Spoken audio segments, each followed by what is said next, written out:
बिस्मिल्लाहिर्रहमानिर्रहीम। अज़ीज़ तुलबा, अस्सलामु अलैकुम। स्मार्ट सिलेबस के मुताबिक यूनिट 12 में अब 5 न्यूमेरिकल और बचे हैं हमारे लिए। 12.5 और उसके अलावा 12.7 up to 12.10।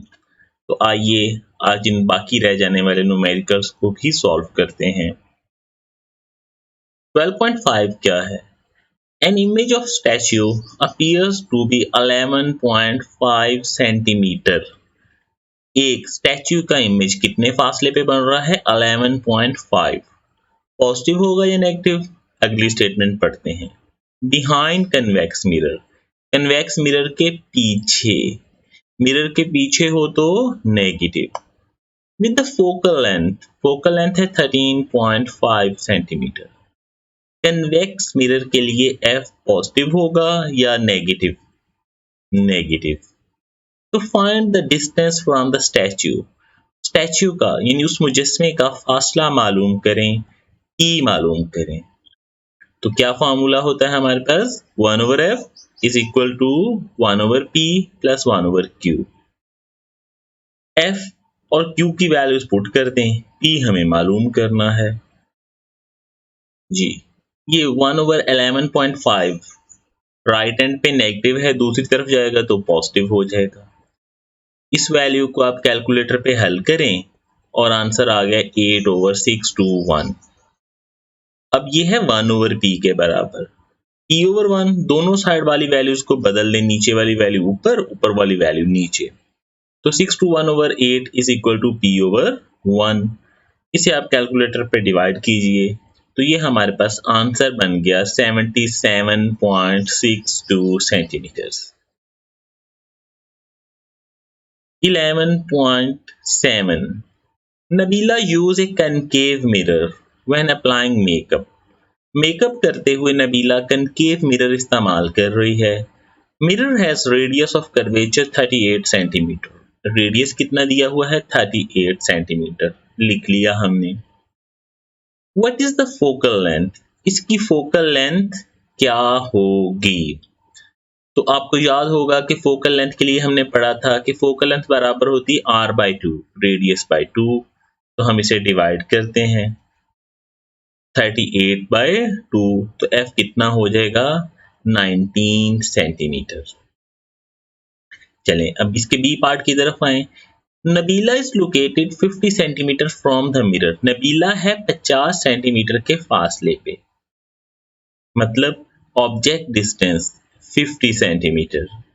Where will her image appear, उसका इमेज कहाँ बनने वाला है, मतलब क्यू क्या होगा? तो मालूम करते हैं। इसके लिए formula 1/f is equal to 1/p plus 1/q। f हम मालूम कर चुके 19, p गिवन है 50, दोनों को दर्ज किया।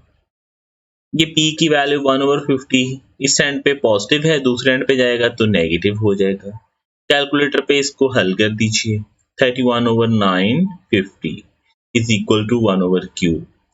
वैल्यूज को रिवर्स करें, 950/31 इज इक्वल्स टू q/1। इसे हमने डिवाइड किया तो आंसर बन गया 30.64। तो q is equal to 30.64 centimetre. Third part की तरफ आ जाएं। विल द इमेज अपराइट और इन्वर्टेड, इमेज सीधा होगा या उल्टा होगा? तो इसके आंसर में आपने क्या लिखना है कि इमेज सीधा बताना है या उल्टा। तो अब आप देखें कि इमेज रियल है या virtual.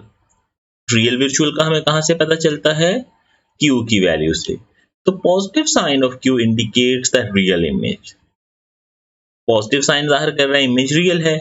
And real images are always inverted, और रियल इमेज हमेशा इन्वर्टेड होते हैं। So image is inverted. तो एफ भी मालूम हो गया, क्यू भी मालूम हो गया, और ये भी पता चल गया कि इमेज रियल है या इन्वर्टेड है। 12.8 An object 8 cm high is placed at the distance of 12 cm from convex lens. Object की height HO 4 cm, object distance P 12 cm. Focal length 8 centimetre कौन सा है जी? कन्वेक्स लेंस, तो इसके लिए F पॉजिटिव ही रहेगा। कैलकुलेट द पोजीशन, जगह मालूम करें कितने फासले पे Q, size of image, image की ऊंचाई, height. Also state the nature of image, इसके बाद नेचर भी इसकी बयान फरमाएं। तो तीन चीजें मालूम करनी है। सबसे पहले हम Q मालूम करेंगे। फॉर्मूला हमारे पास होगा 1/f is equals to 1/p plus 1/q। F8 हमने दर्ज कर लेना है, P12, Q हम मालूम करेंगे। तो वैल्यूज पुट की, ये 1/12 प्लस है, दूसरे एंड पे जाके माइनस हो गया। हमने इसे कैलकुलेटर पे सॉल्व किया, ये हो गया 1/24। 24/1 किसके बराबर हो जाएगा? Q/1 के। This means Q is equals to 24, क्योंकि 1 पे डिवाइड करें ना करें एक ही बात है। तो Q हो गया हमारे पास 24 सेंटीमीटर। नेक्स्ट हमें मालूम करने हैं साइज, हाइट। तो HI/HO is equals to Q/P। Value दर्ज करें, HO की वैल्यू मौजूद है 4, Q है 24 और P है 12। ये 4 डिवाइड हो रहा है, उधर एंड मल्टीप्लाई किया, जब हमने मल्टीप्लाई किया तो इसे रह गया 8 सेंटीमीटर। अब इसके बाद है नेचर। Q हमारे पास 24 आ चुका, HI हमारे पास 8 सेंटीमीटर आ गया। इन दोनों की कीमतों को देखते हुए आप नेचर लिखेंगे। कैसे आप नेचर लिखेंगे? सबसे पहले आपने लिखना है कि रियल है या वर्चुअल। तो Q को देखें पॉजिटिव है या नेगेटिव, तो Q is positive, image is real. पहला तो यहाँ पे मसला हल हो गया। दूसरा हमने बताना है कि रियल इमेजेस हमेशा इन्वर्टेड होती हैं, रियल इमेजेस इन्वर्टेड होती हैं तो ये भी इन्वर्टेड होगा। तीसरा हमने बताना है कि इमेज बड़ा बना है या छोटा बना है। तो आप देखें कि HO 4 है, height of object, object 4 centimetre ऊंचा है, हाइट ऑफ इमेज 8 है, तो इमेज यकीनन बड़ा है। तो HI is greater than HO, so image is magnified, बड़ी बनेगी इमेज। क्वेश्चन हमारा कंप्लीट हुआ। इसके बाद है 12.9। An object 10 centimetre high, object की हाइट कितनी है? 10 centimetre, HO, placed at the distance of 20 centimetre, कितने फासले पे है? 20 सेंटीमीटर पे है। From concave lens of the focal length 15 centimetre. अब कौन सा लेंस है? कनकेव लेंस, तो पॉजिटिव या नेगेटिव? नेगेटिव, F के साथ माइनस। कैलकुलेट द पोजीशन, वही वाली बात पिछले सवाल वाली, जगह, size, height of image and nature. तो सबसे पहले Q मालूम करेंगे, 1/f is equals to 1/p plus 1/q। तो वैल्यूज दर्ज की, F -15, P 20, Q मालूम करना है। 1/20 प्लस है, दूसरे एंड पे जाके माइनस, कैलकुलेटर पे इसे हमने सॉल्व किया, ये हो गया -7/60।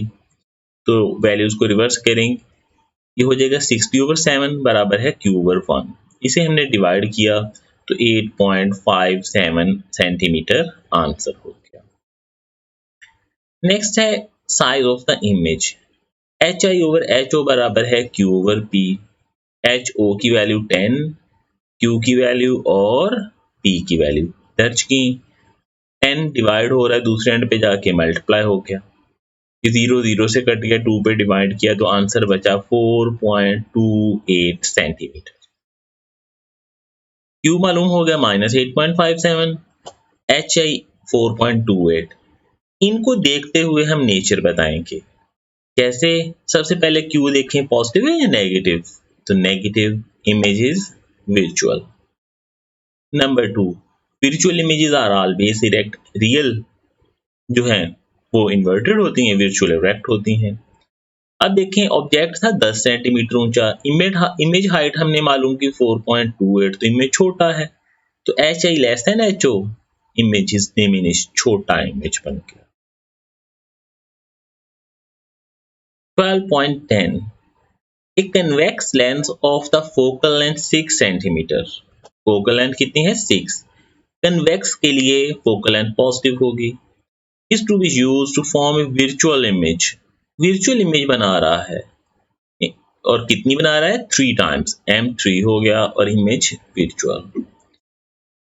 Where must the lens be place, lens को ऑब्जेक्ट से कितने फासले पे रखा जाए, यानी ऑब्जेक्ट का लेंस से फासला या लेंस का ऑब्जेक्ट से फासला, बात तो एक ही है, तो P हमें मालूम करना है। तो हल करते हैं। हल करने के लिए हमारे पास फार्मूला होता है 1/f is equals to 1/p plus 1/q। अब P मालूम करने के लिए F और Q होने चाहिए, हमारे पास Q तो है ही नहीं, सिर्फ F है, तो पहले हमें Q मालूम करना पड़ेगा। Q हम कैसे मालूम करेंगे? मैग्निफिकेशन से। M is equals to Q over P, तो वैल्यूज पुट करें, M3 है, Q over P, P divide हो रहा है दूसरे एंड पे जाके मल्टीप्लाई, Q हो जाएगा 3P। अब जैसे कि आप जानते हैं इमेज इज वर्चुअल, तो Q होगा -3P, तो इमेज वर्चुअल होने की वजह से हमने इसके साथ माइनस साइन लगाया। अब ये वैल्यूज पुट करें, F 6 है, Q है -3P, तो ये हो गया 1/p माइनस 1/3p। P और 3p इनका हमने LCM लिया, 3p आ गया। अब जैसा कि आपको पता है कि LCM वाले क्वेश्चंस आपको सॉल्व करने आते होंगे, जब हमने पहले वाली वैल्यू को हल करना है तो P को हम बाहर रखेंगे और 3p पे डिवाइड करेंगे। जब हम 3p को p पे डिवाइड करेंगे तो आंसर कितना आएगा? 3। तो यहाँ पे आ गया 3। फिर 3p को 3 पे डिवाइड किया तो 1 आ गया, यहाँ आ गया 1। तो 1/6 इज इक्वल टू 2/3p। अब हमने किया क्या नेक्स्ट में, इस p को दूसरे एंड पे ले गए, ये डिवाइड हो रहा था उधर जाके मल्टीप्लाई, 6 इधर डिवाइड हो रहा है वो इधर आके मल्टीप्लाई, तो 2/3 मल्टीप्लाई 6, ये कैंसिल हुआ और 2 multiply 2 answer will be 4 centimetre. तो ये हमारे पास क्वेश्चन नंबर 10 जो है वो भी सॉल्व हो गया। आज इतना ही काम था, अपना ख्याल रखें, अल्लाह हाफ़िज़।